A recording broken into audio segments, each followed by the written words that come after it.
sobre todo la permanencia o no en los centros educativos, nos está acompañando Nilia Viscardi, que es doctora en Sociología, docente e investigadora en la Facultad de Humanidades y Ciencias de la Educación y en la Facultad de Ciencias Sociales de la Universidad de la República. Muchísimas gracias por acompañarnos hoy.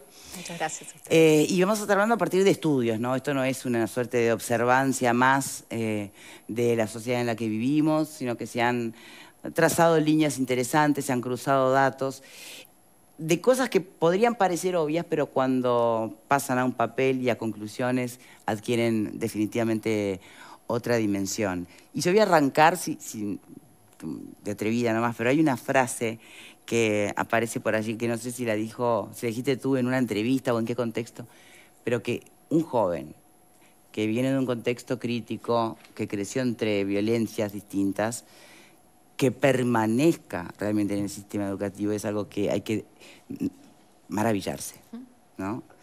Eso dice mucho más, capaz, o te despierta mucho más la atención a que digas que por las razones obvias se desestimulan del sistema educativo. Bueno, vamos a arrancar por ahí, si le parece. Sí, el trabajo con adolescentes de distintos contextos que fuimos abordando con los colegas. Quiero resaltar aquí la dimensión, digamos, de trabajo grupal de la investigación. Y esta en particular que tiene la riqueza de aunar equipos, algunos con los que venimos concentrados sobre temas de violencias urbanas, criminalidad en adolescentes, junto con Gabriel Tenenbaum, Fabiana Espíndola, Ignacio Salamano, Mauricio Fuentes, y también con otros colegas, particularmente Leonel Rivero y Verónica Viaga, con los que venimos trabajando mucho la cuestión de la experiencia escolar y efectivamente de la conjunción de estas dos líneas, de las memorias, de estar con adolescentes en los barrios, conversando con ellos en distintos ámbitos.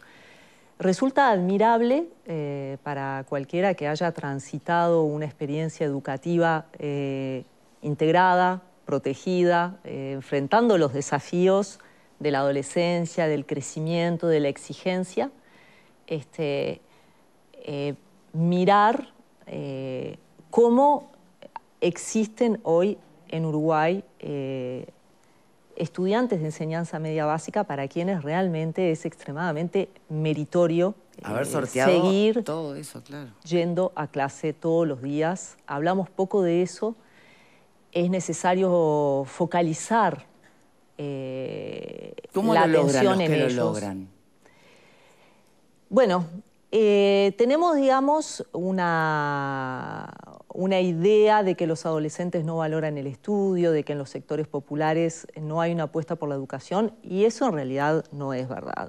La educación sigue siendo un camino altamente valorado y las familias, los vecinos, los adultos responsables, en general intentan sostener el camino del estudio como el camino de la integración, como el único camino que permite otras oportunidades en la vida. Sí, claro. Lo que ocurre es que, si bien esto está planteado pedagógicamente, históricamente, como un desafío en el cual el niño, al llegar a la adolescencia, debe madurar y asumir una serie de normas, e incluso uno encuentra rastros de pedagogías muy exigentes, lo real es que nuevos terrenos de investigación, este es el caso, tratan de iluminar justamente que aquí no hay un efecto de desmotivación individual, que es un fenómeno que existe. La desmotivación en la adolescencia es algo que atraviesa todos los sectores sociales y obviamente puede ocurrir en estos adolescentes, sino que a esta desmotivación se suma un contexto que es hostil para estudiar. Entonces, estudiar en estos sectores, y lo que se observa en los adolescentes con los que trabajamos, en general de la periferia de Montevideo, es que estudiar se transforma en una epopeya ya nomás el contra la realidad. El camino al centro de estudio, literal, ¿no? Quisimos focalizar eso. Hay dos planos del trabajo. Uno es la idea de la independencia de la libertad supone andar solo, empezar a andar solo por sí mismo. Y eso es un contrasentido cuando la realidad no permite andar solo con seguridad. Es decir, si hay en el entorno problemas de tránsito, hostilidades, peleas, tiros, no es necesario, digamos, que yo le recuerde lo que ha ocurrido en estos días. Aquella idea tan linda de salir de casa para ir a estudiar, sí. que en sí ya apareció en nuestros trabajos como una idea comprometida porque hablamos, por ejemplo, de estudiantes que tienen un espejo en el centro educativo, pero que en su casa muchas veces no tienen agua, no pueden cuidar su estética, les da trabajo, no porque no quieran, pero no cuentan con los recursos para la preparación de sí, que en la adolescencia evidentemente es todo un capítulo de construcción de la identidad social. A eso evidentemente lo que focalizamos. Me imagino el otro espejo, ¿no?, que pueden tener en el hogar, donde justamente todo lo que pretende inculcarte la institución educativa, el sistema educativo en sí mismo, no se refleja en el hogar, donde por ahí justo, bueno, es producto de un hogar dedicado a la delincuencia, ¿no? Entonces, y ni que hablar del espejo que la sociedad les devuelve, que diría tal vez que probablemente en el hogar hay un intento de sostener como se puede y atravesando dificultades, pero creo que el espejo en el que se miran con mayor dificultad es el espejo que la sociedad les devuelve de sí mismos cada vez que, y tienen conciencia, porque lo que hemos hecho para trabajar el estudio del camino a la escuela es un mapa en voz de las adolescencias, o sea... ¿Cómo creen que son vistas? A ver, me interesa esa ellos parte. Dicen, no sí. creen, dicen que viven en contextos de violencia sí. y cuesta mucho establecer una distancia entre el lugar donde vivo y quién soy yo. Y esto que llega a ser un problema para la inserción laboral, por ejemplo, que yo tenga voluntad de trabajar, que yo quiera presentarme, que yo quiera conseguir un empleo y que cuando doy mi dirección, esto genera temor porque vivo en un entorno en el cual justamente circulan noticias. Eso trasciende la adolescencia, le pasa a adultos, lo hemos escuchado muchas veces. Y estos adolescentes deben trascender estos prejuicios y estas realidades, o sea, deben trascender el prejuicio y deben trascender de hecho la violencia porque tienen miedo de salir de sus hogares. Y aquí lo que hay que justamente es generar un fuerte llamado a la solidaridad social para que digamos, se protejan los trayectos educativos, se proteja el camino al estudio, a la plaza, al centro cultural, al puesto de salud, porque la idea del camino al estudio es una metáfora del hecho de poder caminar en el barrio para ir a hacer cualquier cosa, para ir a visitar un vecino. Pero evidentemente, en el caso de la educación, que es justamente la noción de desafiliación educativa ya conlleva una violencia, en tanto la educación es un derecho y la sociedad debe hacer que se cumpla, y el hecho de que existan condicionantes sociales que hacen difícil para los adolescentes ir a estudiar, habla en sí de una violencia ejercida contra los niños y adolescentes que se suma a la desprotección económica, a la falta de empleos y que atenta contra la posibilidad de construcción de un futuro. Probablemente de las cosas más dolorosas o de las desigualdades más tajantes que podemos tener es que tenemos adolescentes hoy que pueden pensar 10 años para adelante. Y tenemos adolescentes que dicen, yo quiero llegar a viejo, quiero llegar a cumplir 40 años. Y en ese sentido, el largo plazo es prácticamente un horizonte de la vida cotidiana de 24 horas, de 1 o 2 años, pero para lo que en algunos ámbitos es ser adultos, en otros apenas justamente se trasciende la juventud como etapa de vida. Y esto condiciona la posibilidad de proyectarse, porque cualquier no solo eso, me imagino que condiciona el interés en el sistema educativo, porque si tu proyección es tan corta, ¿no? Condiciona el interés, sí. Condiciona la posibilidad de hacer un proyecto de vida y por lo tanto de hacer un proyecto de vida sustentable. Claro. Por lo tanto, los proyectos que se hacen son proyectos pero que no necesariamente son sustentables, que apenas atienden a la sobrevivencia, a la obtención de dinero o al hecho de quedarse en casa para cuidar a los prójimos porque se tiene miedo de salir. Es difícil proyectarse en esas Antes de condiciones. abrir al panel, vuelvo a preguntar, ¿cómo lo logran quienes lo logran? Esa pura resiliencia es... Venciendo el temor, trascendiendo, creyendo, porque evidentemente creen, porque les genera bienestar, a pesar de que hay una experiencia escolar que da cuenta de hostilidades, desencuentros, problemas de convivencia, pero sostener la educación, que a veces significa enfrentar críticas muy duras, fracasos educativos, problemas de convivencia con los pares, problemas en el camino a el centro de enseñanza, es a base de un esfuerzo que a veces ese esfuerzo es estar, sostener y transformarse o superar el estar y transformarse en la condición de estudiante, leer, es algo muy difícil. Con esto no estoy diciendo que no hayamos encontrado, encontramos muchos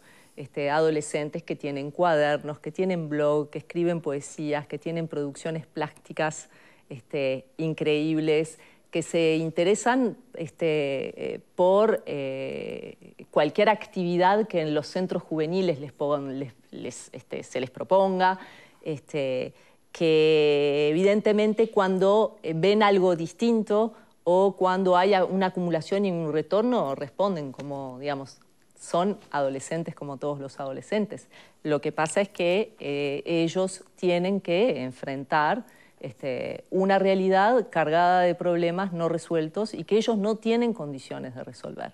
La concentración que se necesita para poder estudiar, el modelo educativo la ha pensado para un adolescente que no tiene que preocuparse por el techo, la alimentación, el derecho a la vida, el problema de la violencia física, la sobrevaloración de la sobrevivencia por la violencia física y la sobrevaloración del dinero, que aparecen, digamos, como... Qué desafíos enormes, ¿no?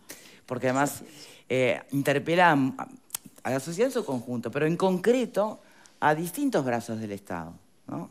Y entre ellos uno muy concreto, ilustrable, tiene que ver con el Ministerio del Interior, en ese trayecto, no el metafórico, el literal, desde el momento que el chiquilín sale de la casa, sea para el centro de estudio, para lo del amigo, a la plaza, ¿no? Abro el panel, Vero. Pero no solo eso, ¿no? Sino también creo que Uno de interpela por supuesto. al sistema educativo mismo. Y en ese sentido me gustaría preguntarles a ustedes, que además creo que uno de los valores muy relevantes del estudio es que hablan ellos. Y aquí nosotros solemos no hacer diagnósticos y escuchar expertos y demás, y no siempre escuchamos las voces de los chiquilines que viven en esa situación. Es difícil ver algo positivo en lo que tú mencionás, pero me quedo también con algo que es que desde aquí muchas veces se dice, bueno, pero son generaciones de generaciones que naturalizan determinadas circunstancias.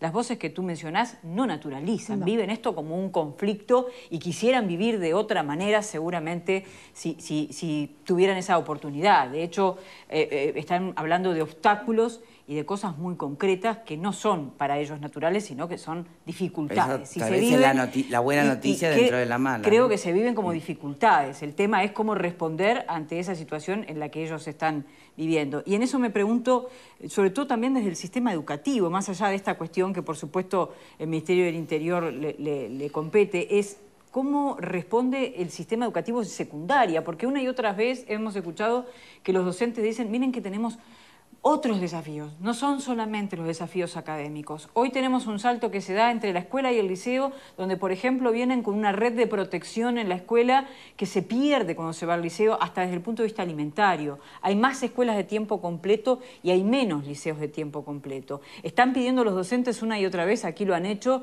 equipos multidisciplinarios, porque las situaciones que viven estos chiquilines trascienden lo que puede pasar en el aula. ¿Qué respuesta está dando el sistema educativo, sobre todo en enseñanza media, a esos planteos que ustedes están recogiendo? Bueno, está claro que la voz de los actores es fundamental y creo que es conmovedor escucharlos, es conmovedor estar en contacto con ellos y es también muy removedor. Y esto es un trabajo que los docentes hacen todos los días. El sistema educativo está y está presente. La pregunta es qué aspectos, a partir de lo que estas voces nos dicen, pueden seguir mejorándose para sostener el trayecto educativo. Y en el trabajo, la experiencia de los adolescentes en los centros educativos nos muestra que en la enseñanza media se sufre el pasaje y faltan espacios para lo que denominamos la construcción de la convivencia. Es decir, falta espacio para poder hablar de lo que ocurre. Esta, digamos, es una contradicción que ya la hemos anotado en distintos trabajos, y es que el sistema de enseñanza media se piensa como una sumatoria de horas aula, y justamente los adultos y los adolescentes necesitan reflexionar, o sea, tener algo más que un cambio de materia y pensar efectivamente todos los días en no menos de 20, 30 minutos destinados pedagógicamente a procesar los problemas, escuchar, actuar, pensar alternativas. Esto es una de las cuestiones que hemos apuntado hace mucho tiempo. Sobre el quehacer, evidentemente esto es un asunto de políticas sociales en las cuales hay que escuchar a los adolescentes, y también es muy importante escuchar a las organizaciones de la sociedad civil, que son las que, más que los investigadores, conocen, viven esta realidad y también piensan soluciones, tienen para aportar en el debate, pero desde un lugar bien particular. Ellas están en la situación.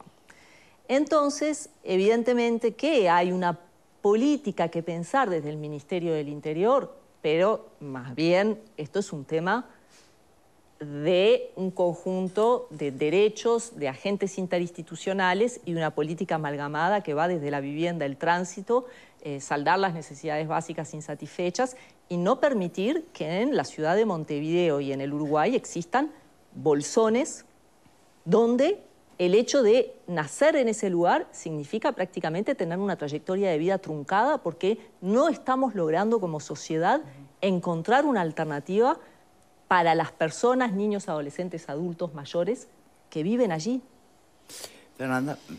Muy interesante todo lo que está mencionando y el enfoque sobre todo que se le ha dado a esta investigación. Yo creo que para que estos estudiantes a los cuales tú hacías mención, que se desarrollaban en la plástica, en la lectura y un sinfín más de actividades sean la regla, lo primero que necesitamos son este tipo de diagnósticos, son este tipo de estudios en los base a cual se tienen que elaborar las políticas públicas. Pero ¿por qué hice hincapié en el enfoque en el que tú hacías? Porque yo estoy convencida de que la academia es indispensable, pero el territorio también lo es. También creo profundamente en la intervención de las organizaciones sociales en este sentido. Y cuando hoy se mencionaba, y esto se leía como una cuestión quizá más educativa, creo que es una muestra más de que las políticas públicas no se pueden pensar aisladamente, porque garantizando el derecho a la educación y a la educación de calidad no se está garantizando también el acceso que tiene que ver con esto que tú hablabas hoy del sostener. Si yo tengo el centro educativo, tengo a los docentes, pero no tengo solucionado el tema alimenticio, no tengo solucionado el tema de la vivienda, no tengo garantías integrales en cuanto a materia de seguridad, no el ejercicio o el alcance de ese derecho a la educación no va a estar consagrado totalmente. Entonces, cuando se cuestiona muchas veces el rol del Estado, el Estado donde tenga que estar, al Estado fortalecerlo donde tenga que estar. Y cuando nos lamentamos una y otra vez de desastres que han pasado a lo largo de este tiempo, bueno, acá también hay una respuesta al origen de todo esto. Y esto es prevención. Quizás yo muchas veces lo llevo para el lado de la seguridad pública, pero no podemos hablar de seguridad pública sin prevención del delito. Y la prevención no depende únicamente del Ministerio del Interior. Y no depende únicamente, siento que nos repetimos una y otra vez, pero creo que este estudio es muy rico en cuanto a la información que genera. Y ahora hay dos cuestiones más que siguen después. Profundizar en las políticas públicas, pero además, y sobre todo en esto que tú habías mencionado, dijiste, Victoria te preguntó cómo creen que se ven y tú dijiste cómo dicen que los ven. Y es el cambio cultural. Y estas cosas, ponerlas arriba de la mesa, que los medios de comunicación las hablan, que se debaten, que sean en voz propia de estos chiquilines, creo que va por el lado o que colabora el cambio cultural que también las políticas públicas, si bien impulsan, si no hay un cambio cultural de fondo, es muy difícil también de que eso se haga carne. Y está claro que el problema tiene que ser abordado, entiendo yo, desde los dos lugares. Connie... Sí, perdón, Nilia. No, ahí nosotros esta investigación la hicimos con el apoyo y el acuerdo de una fundación que tiene un modelo educativo muy potente, que es la Fundación Chamangá. La Fundación Chamangá combina la lógica de, digamos, de tutorías con académicos universitarios, que apoyan a estudiantes que tienen una manifiesta vocación por una determinada área de interés. Por lo tanto, se guía al estudiante con referentes académicos y además se le da un apoyo económico y los estudiantes, trabajando con ellos, indagando con ellos. Hemos visto, por ejemplo, que es muy interesante, por eso hay que escuchar a los adolescentes, que todos los estudiantes que reciben esta beca han sorteado distintos tipos de dificultades que van desde la maternidad hasta la dificultad para identificar una vocación, los prejuicios, la falta de amigos, la falta de hogar, la falta de sostén. No hay una única realidad en la dificultad educativa. Ahí lo que tenemos justamente es un modelo innovador que es importante replicar y que en el proyecto, a lo largo de esta investigación, cuando los becarios hablaban, los becarios que son estudiantes terciarios, hablaban con los adolescentes, uno veía primero que llega un montón de información porque uno de los problemas que estos adolescentes tienen es que en general tienden a desear hacer lo que conocen y no hay mucha diversificación. Es importante que vayan a centros educativos terciarios, que visiten la ciudad visitando la educación terciaria.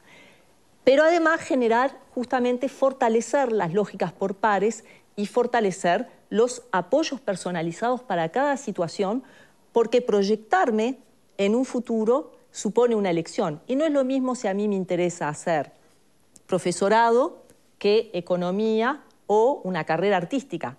De acuerdo a mi situación, mi tipo de dificultad también tiene mucho que ver con los desafíos que voy a tener que sortear. Y ahí la guía del mundo adulto, en este sistema, por ejemplo, que tiene la Fundación Chamangá, es muy importante y los propios estudios de la Fundación Chamangá muestran que sus becarios han transformado sus condiciones de vida en relación a la situación de origen. Quiero decir, tenemos que seguir pensando en términos de innovación, en términos educativos. Por supuesto que hay un debate sobre seguridad, pero no es el único. No. Por supuesto. Ni que hablar, ni que hablar. Quedan dos panelistas más para intervenir, pero tenemos que hacer una pausa. ¿Puedes hacer la vuelta, Connie? Sí, claro. Nilia, ¿tenés un ratito? Perfecto, ya venimos.